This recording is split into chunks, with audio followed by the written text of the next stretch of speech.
Have you ever smiled while your soul was screaming? Have you ever said, "I'm fine," while a quiet storm brewed inside you? Anxiety, anger, loneliness, sadness boiling just beneath the surface, begging to be acknowledged? Maybe you've perfected it by now. The casual smile, the polite nod, the "I'm good, just tired." You've become a master at pretending, haven't you? Because in this world, looking like you're struggling is dangerous. It makes people uncomfortable. Vulnerability is seen as weakness. And so, like millions of others, you lie. You keep functioning. You keep performing. You keep pretending to be okay, even when you're not. You tell yourself it's temporary, that things will get better, that you just need to tough it out. But beneath all that pretending, something is happening. Quietly, patiently, a part of you is growing in the dark. Carl Jung called it the shadow, the parts of your psyche you've exiled, denied, and buried in the name of being socially acceptable. Every time you suppress what you truly feel. Every time you smile to keep others comfortable. Every time you say, "I'm fine," when you're anything but. That shadow gets stronger. You may think you're in control. You may believe you're protecting yourself, maintaining peace, staying strong. But here's the uncomfortable truth. The more you lie to yourself, the more power your shadow gains. And one day, it won't be silent anymore, because the shadow doesn't disappear. It waits, and it watches. It waits for that moment when you're too tired to keep pretending. It waits for your defenses to crack. And then it erupts through anxiety attacks, rage, depression, sabotage. You call it burnout. You call it bad luck. But really, it's everything you've refused to face finally facing you. So let me ask you again, when was the last time you said, "I'm fine," and meant it? Because what if I told you every time you pretend to be fine, something deep within you grows darker, stronger, and it's watching? We live in a culture that worships composure. Emotional resilience, they call it. Stay strong. Don't cry. Don't break. Don't feel too much. Don't be too intense.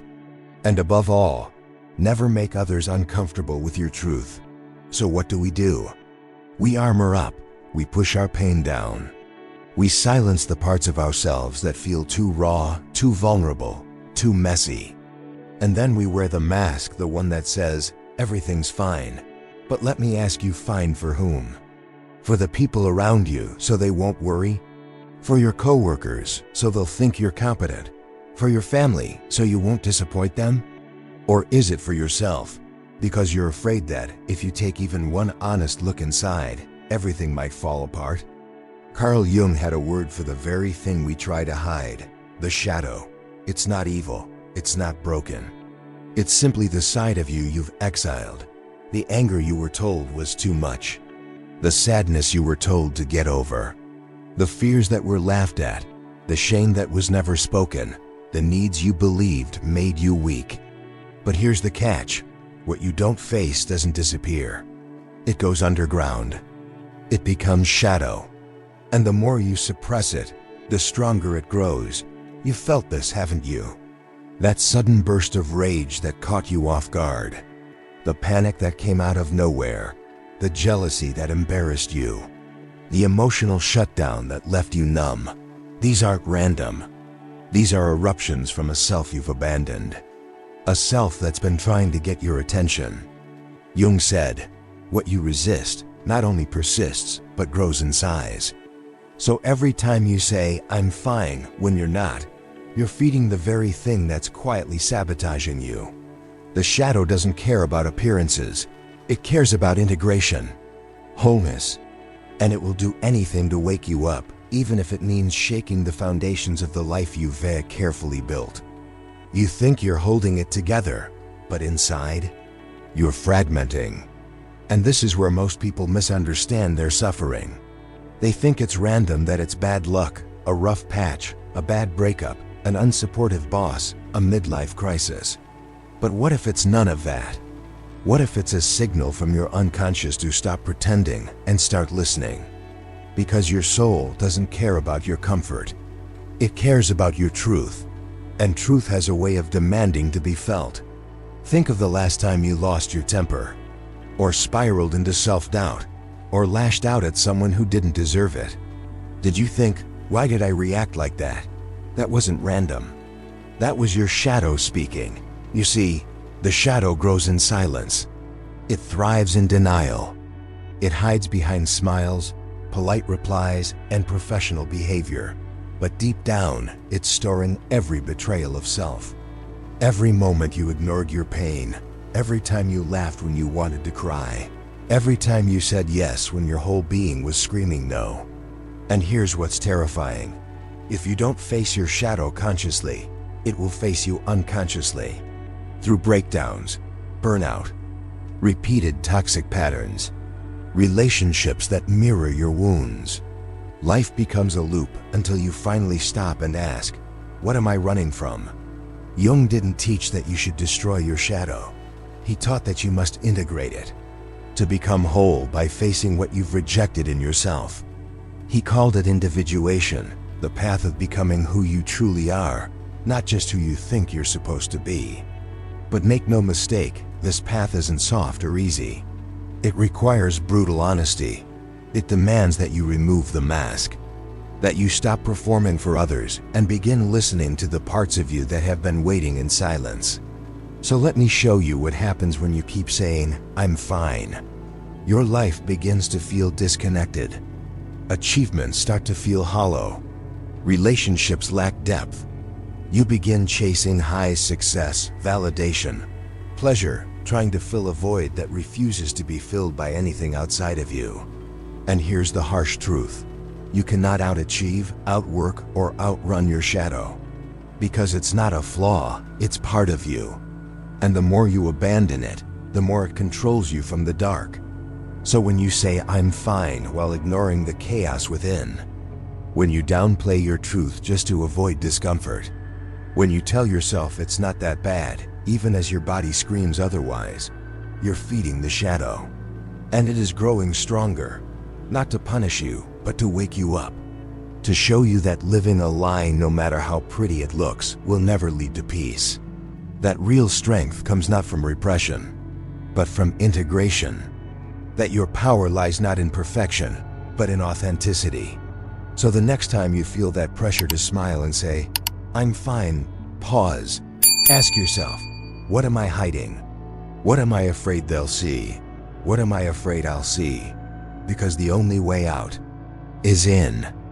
When the mask shatters, the collapse of a man who seemed untouchable, let me tell you a story, not about a failure, but about a man who succeeded so well, he forgot who he was. Michael had everything.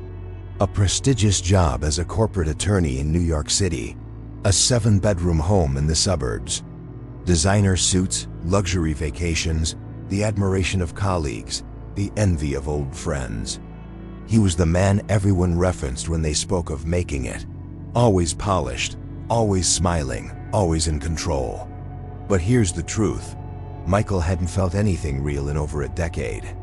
He woke up every day, checked the markets, responded to emails, kissed his wife on the forehead, and drove to the office with music loud enough to drown out the silence inside.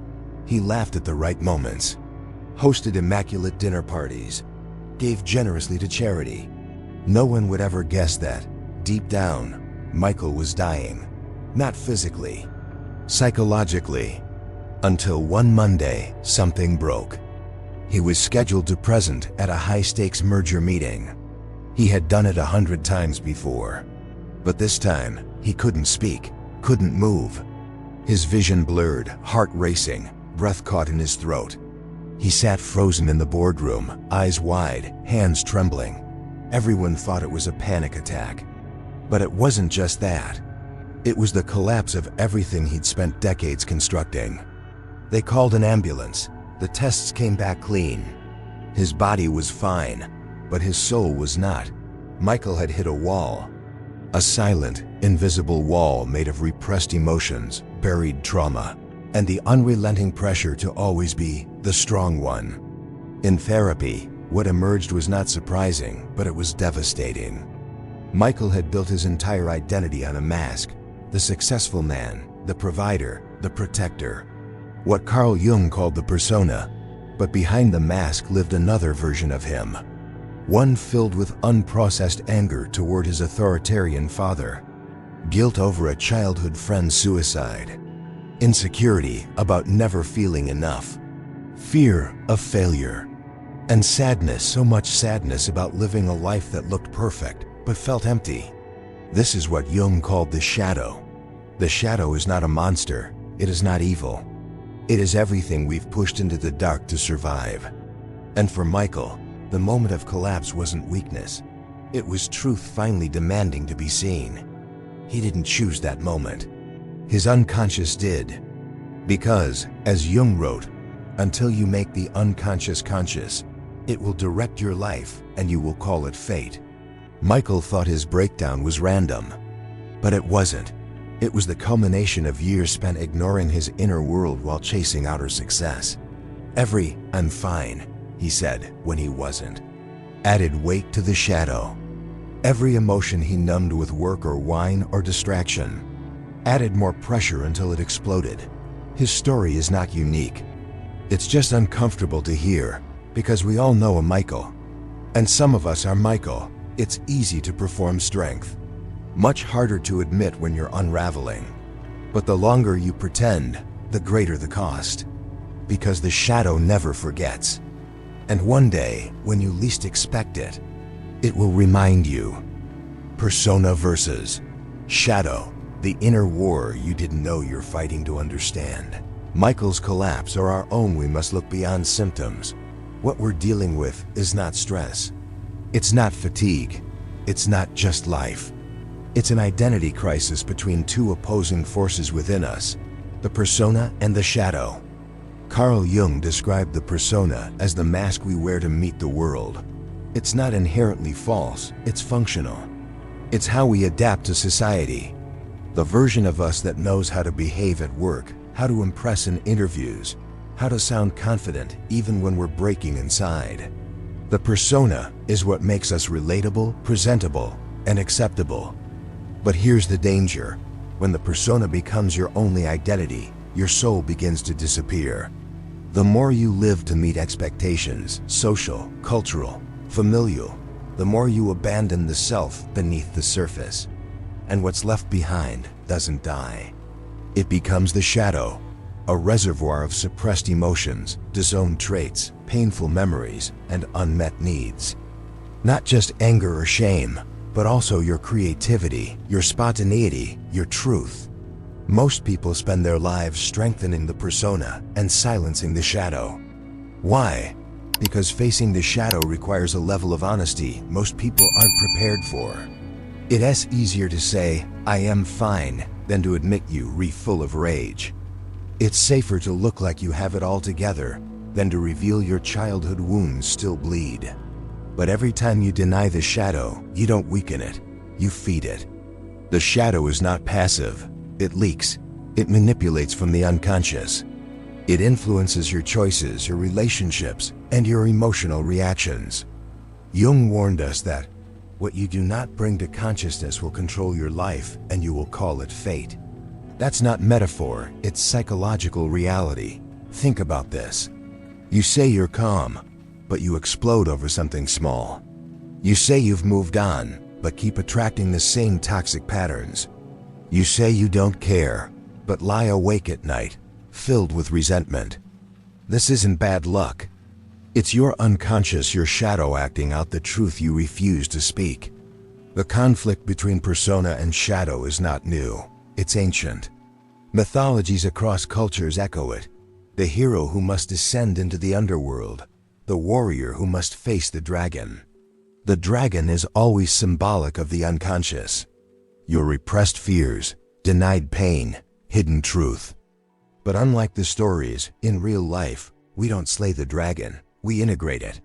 And that's the work Jung called individuation, the process of becoming whole, by reconciling the parts of yourself you've exiled. Not by destroying your persona or indulging the shadow, but by bringing both into awareness, allowing them to coexist in truth. Michael's collapse wasn't his undoing. It was the beginning of individuation, the moment he stopped lying to himself. The day he looked at the mirror and saw not the mask, but the man beneath it, wounded, yes, but real. And here's the question for you. What part of yourself have you pushed into the dark just to survive? What truth have you buried beneath "I'm fine"? Because if you don't look inward, the day will come when your shadow will look outward through your actions, your breakdowns, your regrets. And that will be your life speaking what your lips refuse to say. The shadow isn't evil. It's everything you've repressed to survive by now. You might be wondering, what exactly makes up the shadow? What's really hiding in there? Most people assume the shadow is all darkness, all danger rage, hatred, jealousy, violent urges. And yes, those are in there. But that's not all. The shadow is far more complex and far more human. Your shadow holds everything you've ever rejected about yourself to be accepted by others. That means your shadow contains your anger, because you were told being angry makes you difficult. Your tears, because vulnerability was seen as weakness. Your desire, because it was called sinful or inappropriate. Your ambition, because it threatened someone's comfort. Your voice, because you were punished for speaking the truth. Your curiosity, your sensuality, your boldness, your rebellion. It's not just your darkness that gets buried, it's your brilliance too. Carl Jung called this process repression, and it begins in childhood. As children, we intuitively know what parts of us are safe to show, what earns love, what avoids punishment. And so we learn to split ourselves. The parts that are rewarded become the persona. The parts that are punished or shamed, those are exiled into the shadow. And make no mistake, this isn't a conscious decision, it's survival. But what kept you safe as a child can suffocate you as an adult. Because the more you repress, the more you disconnect. The more you disconnect, the more hollow your life becomes, even if everything looks perfect from the outside. That's why so many people feel inexplicably empty, anxious, reactive, or numb. It's not a flaw, it's a signal. Jung wrote, "The shadow is a living part of the personality. It wants to be heard, and if it's ignored, it becomes hostile. And that hostility doesn't always look loud. Sometimes it looks like chronic self-sabotage, repeating the same toxic relationships, explosive emotions you can't explain, shame you carry without a clear cause, emotional withdrawal, even from people you love. The shadow will find a way to speak, especially when you silence it. But here's the paradox. The shadow is not your enemy. It's your key to becoming whole. It holds the parts of you that were once too heavy to carry, too wild to control, too painful to face. And in that darkness lies your power. Because what you've exiled isn't just pain, it's potential. The capacity to say no, the courage to take risks, the creativity to dream beyond your conditioning, the fire that reminds you you are still alive. Facing the shadow is not about unleashing chaos. It's about owning your truth with maturity, with presence, with compassion. Integration begins when you stop saying, "I'm fine," and start saying, "There's more to me than I've allowed myself to feel." This is the path Jung called individuation, the lifelong journey of unifying the conscious and unconscious self. Not perfection, not performance, but wholeness. So if you've ever felt haunted by something unnamed, if you've ever felt a weight you can't explain, a fear that won't go away, a voice inside that keeps calling, maybe it's not dysfunction. Maybe it's your shadow, asking to come home. The anatomy of the shadow, what you've locked away to survive the shadow, isn't a vague concept. It's made of very specific parts. Each one once tried to speak, but you silenced it. Each one once tried to feel, but you numbed it. Together, they form the hidden architecture of your suffering and your potential for transformation. 1.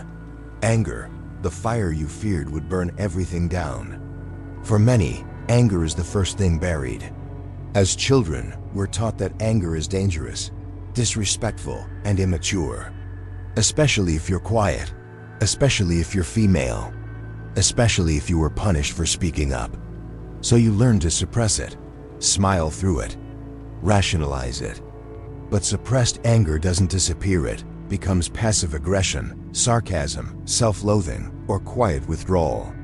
Yet anger, in its purest form, is a signal. It says, a boundary has been crossed. When integrated, anger is clarity. It's fire, but fire can warm, not just destroy. Shadow work means learning not to fear your anger, but to listen to it. What part of you is still screaming behind the silence? 2. Fear. The voice that was never allowed to shake. Fear is perhaps the most disowned emotion of all. We grow up believing that fear is weakness, that we must man up, get over it, be brave. But courage is not the absence of fear. Courage is the decision to face fear fully conscious. Shadow fear isn't just about phobias, it's existential.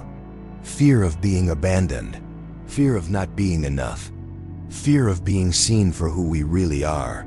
The problem isn't fear, it's denial. When fear is hidden, it drives your life unconsciously. It makes you overwork, overthink, and overgive. It keeps you in relationships long after you should have walked away. Integrating your fear doesn't make you smaller, it makes you aware. 3. Desire. The wildness you were told was wrong.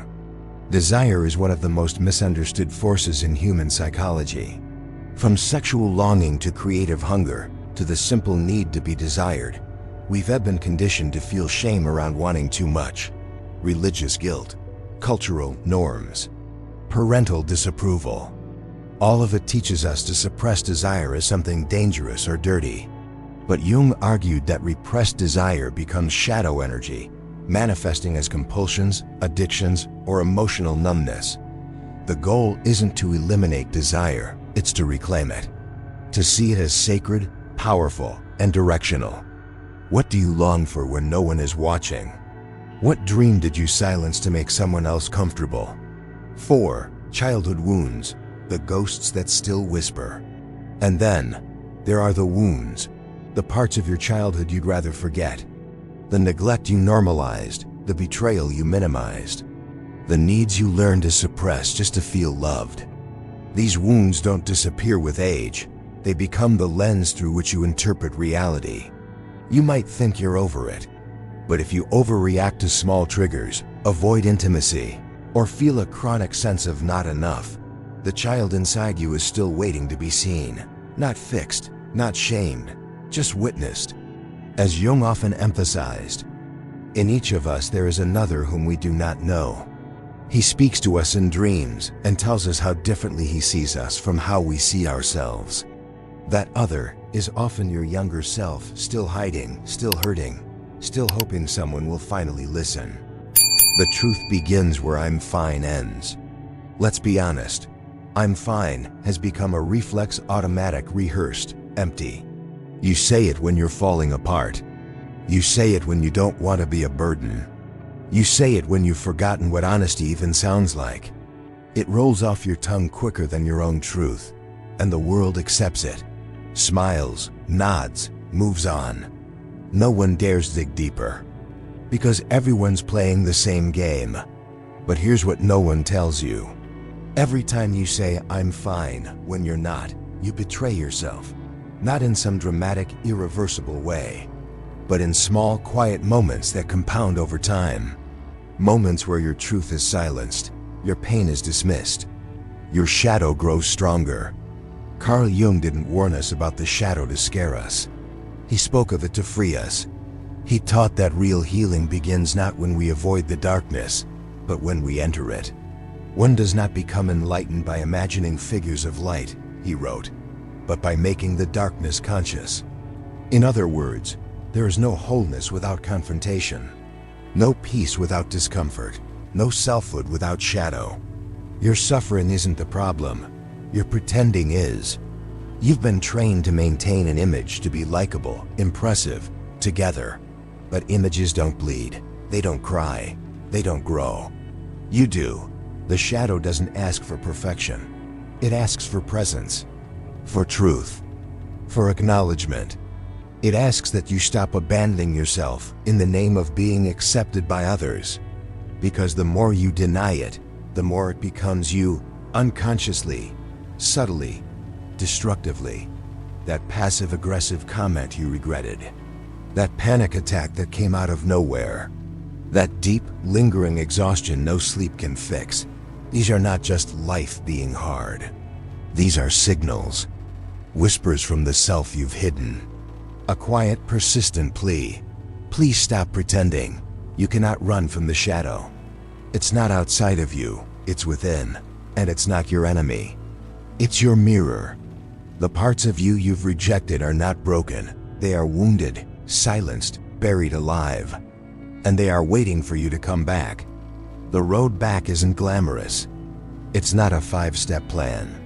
It's a long, slow, sacred confrontation. It starts the moment you choose honesty over habit. The moment you stop performing and start feeling. The moment you sit in stillness and ask yourself, not what do others want from me, but what is aching to be heard within me. And yes, it will hurt. You'll grieve the years you spent living behind a mask. You'll feel the rage of having silenced yourself for so long. You'll face memories you wish had never happened. But you'll also feel something else. Relief, realness, return. Because when you stop saying, I'm fine, you create space for what's actually true. And from that truth, something miraculous happens. Healing becomes possible. You begin to reclaim your voice. Your boundaries sharpen. Your joy becomes real, not performed. Your sadness becomes sacred, not shameful. Jung said, the privilege of a lifetime is to become who you truly are. But you can't become who you truly are while you're still pretending to be okay. So let this be the moment where pretending ends and truth begins. The next time someone asks, how are you? Pause. Don't rush. Don't default. Don't lie. Even if all you can say is, I'm not sure. Even if all you can whisper is, not great, but I'm here. Even if all you can do is breathe and stay, that's enough. Because in that pause, you're choosing presence over performance. You're telling the shadow, I see you. And for the first time, the shadow doesn't have to scream to be heard. So no, you're not fine. You're awakening. And that's where everything begins. If this video sparked something inside you, if it made you pause, reflect, or feel a little less alone, don't forget to like, subscribe, and turn on the notification bell. This channel isn't just about watching, it's about waking up. And I'd love to hear from you. What part of this message hit the deepest? Which truth are you finally ready to face? Drop your reflections in the comments below. Your story might just be the mirror someone else needed. And until the next video, stay honest, stay awake, and stay human.